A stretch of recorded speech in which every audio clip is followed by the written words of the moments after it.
Oke, hari ini ada di Desa Lumbung, Kecamatan Lumbung, Kabupaten Ciamis.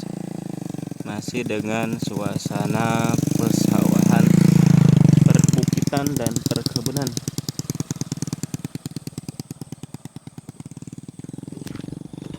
Masih suasana pagi.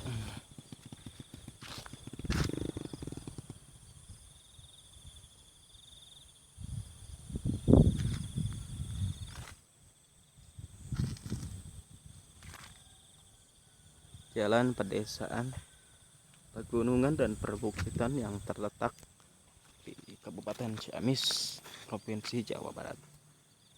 Udara yang sejuk, matahari belum muncul.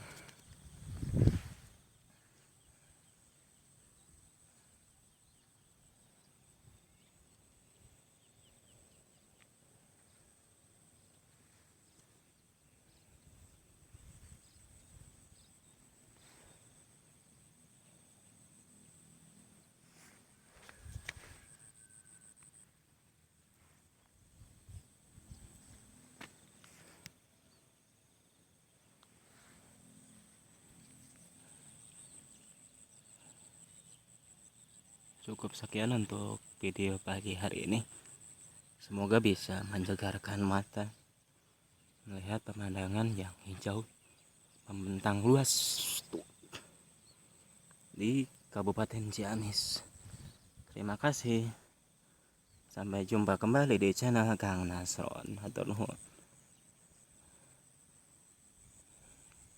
Assalamualaikum warahmatullahi wabarakatuh.